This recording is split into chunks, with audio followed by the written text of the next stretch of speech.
जय श्री राधे, जय श्री राधे। प्रिय भक्तों, मेरे YouTube चैनल हिंदू भक्ति में आपका स्वागत है। श्री राधा रानी का नाम लेते ही हृदय में माधुर्य, प्रेम और भक्ति का अमृत उमड़ने लगता है। राधा वह शक्ति हैं जिनके बिना स्वयं श्री कृष्ण भी अधूरे माने जाते हैं। जिस प्रकार दीपक बिना ज्योति के केवल मिट्टी और तेल का पात्र है, उसी प्रकार श्री कृष्ण का स्वरूप भी राधा के बिना अधूरा है। यही कारण है कि समस्त भक्तगण केवल कृष्ण को नहीं, बल्कि राधा कृष्ण का संयुक्त स्मरण करते हैं। जब भी कोई प्रेमपूर्वक कृष्ण का नाम लेता है तो अनायास ही उसकी वाणी पर राधा का नाम आ जाता है। इसी दिव्य महिमा के कारण राधा रानी के व्रत का विधान किया गया है। यह व्रत केवल सांसारिक सुखों की प्राप्ति के लिए ही नहीं, बल्कि परम प्रेम, अनंत सौंदर्य और भक्ति रस की प्राप्ति के लिए भी सर्वोत्तम साधन है। प्राचीन काल की एक कथा में वर्णित है कि वृंदावन धाम में एक ब्राह्मण दंपति रहते थे। दोनों अत्यंत धर्मपरायण और श्रद्धालु थे, परंतु संतान सुख से वंचित थे। संतान न होने के कारण उनके जीवन में एक अधूरापन था। वे निरंतर भगवान श्री कृष्ण और श्री राधा का स्मरण करते, यमुना तट पर जाकर साधना करते और अपने जीवन की व्यथा प्रभु को सुनाते। समय बीतता गया, परंतु संतान का सुख उन्हें प्राप्त न हुआ। एक दिन उन्होंने कठोर व्रत करके तपस्या करने का संकल्प लिया। वे दोनों यमुना के पवित्र तट पर गए और वहां उपवास रखकर पूरे दिन राधा कृष्ण का भजन करते रहे। उनकी भक्ति और श्रद्धा देखकर समस्त देवगण भी आश्चर्यचकित हो गए। तपस्या की तीव्रता देखकर स्वयं श्री राधारानी उन पर कृपा करने के लिए प्रकट हुईं। राधारानी का स्वरूप अलौकिक था। उनके अंग अंग से ज्योति प्रकट हो रही थी। उनके मुख की मुस्कान से चारों ओर माधुर्य और आनंद की तरंगें फैल रही थीं।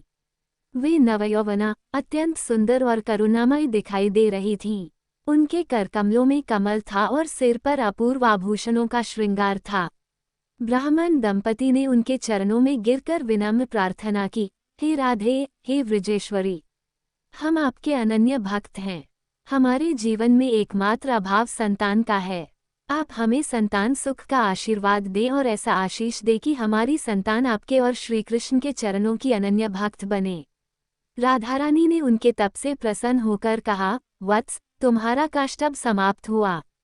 मैं तुम्हें संतान सुख प्रदान करती हूँ, परंतु एक शर्त है, तुम मेरे व्रत का पालन अवश्य करना। इस व्रत के द्वारा तुम्हें न केवल संतान सुख मिलेगा, बल्कि तुम्हारे जीवन में भक्ति, सौंदर्य और सौभाग्य का वास होगा। ब्राह्मण दंपति ने हाथ जोड़कर कहा, माते, हमें व्रत की विधि बताइए। राधारानी ने कहा, मेरे व्रत का पालन करने वाला स्नान करके शुद्ध वस्त्र धारण करे, मेरे और श्री कृष्ण के विग्रह या चित्र की स्थापना करे, पुष्प, धूप, दीप, नैवेद्य, फल मिष्ठान अर्पण करे और दिन भर उपवास रखे। कथा का श्रवण करे और अंत में ब्राह्मणों को दान देकर प्रसाद ग्रहण करे। जो इस प्रकार श्रद्धा से मेरा व्रत करेगा, उसकी हर मनोकामना पूर्ण होगी। इतना कहकर राधा रानी अंतर्धान हो गईं। ब्राह्मण दंपति ने विधिपूर्वक राधा व्रत का पालन किया। परिणाम स्वरूप उन्हें दिव्य, सुंदर और भक्तवत्सल संतान प्राप्त हुई।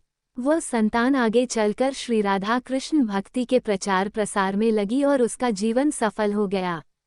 कहते हैं कि यह व्रत केवल संतान सुख के लिए ही नहीं है। कन्याएं यदि इसे करती हैं तो उन्हें उत्तम वर की प्राप्ति होती है।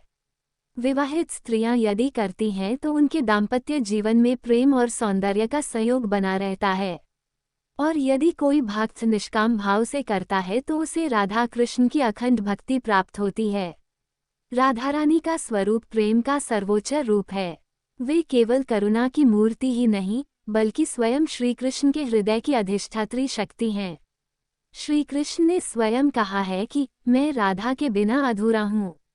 राधा ही वह शक्ति है जो मेरे स्वरूप को पूर्णता देती है। यही कारण है कि जब भी भक्त प्रेमपूर्वक कृष्ण का नाम लेते हैं तो अनायास राधा का नाम जुड़ जाता है। श्री राधा का अवतरण स्वयं प्रेम के अवतरण के समान है। जब ब्रजभूमि में कृष्ण ने जन्म लिया तो उस ब्रह्मांडीय लीला को पूर्णता देने के लिए राधा का अवतरण हुआ। राधा जी का जन्म रावल गांव में हुआ। वे वृषभानु महाराज और कीर्तिदा माता की पुत्री थीं। उनका रूप अत्यंत अलौकिक था। वे बचपन से ही कृष्ण के प्रेम में लीन रहती और कृष्ण भी उनके बिना एक क्षण नहीं रह पाते थे। राधा कृष्ण की लीलाएं वृंदावन की गलियों में आज भी भक्ति की गंध फैलाती हैं। यही कारण है कि भक्त जन कहते हैं, राधे राधे बोलना पड़ेगा, राधे बिना श्याम ना चलेगा। राधा व्रत की महिमा का वर्णन शास्त्रों में भी आता है।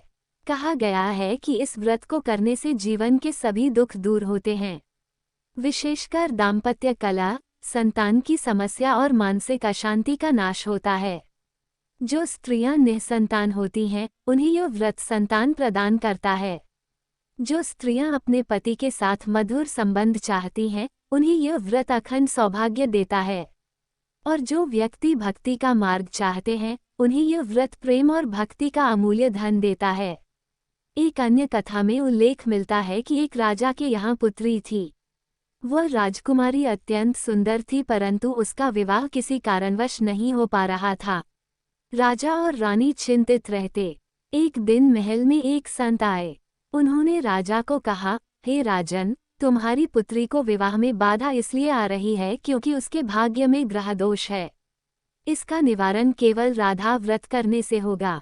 राजा ने अपनी पुत्री से कहा कि वो श्रद्धापूर्वक राधा व्रत करे। राजकुमारी ने व्रत किया, स्नान, पूजन, श्रृंगार, भोग, आरती सब विधिपूर्वक संपन्न किया और राधा जी से प्रार्थना की। परिणामस्वरूप कुछ ही समय बाद उसका विवाह एक योग्य राजकुमार से हुआ। दाम्पत्य जीवन सुखी और प्रेम में बना।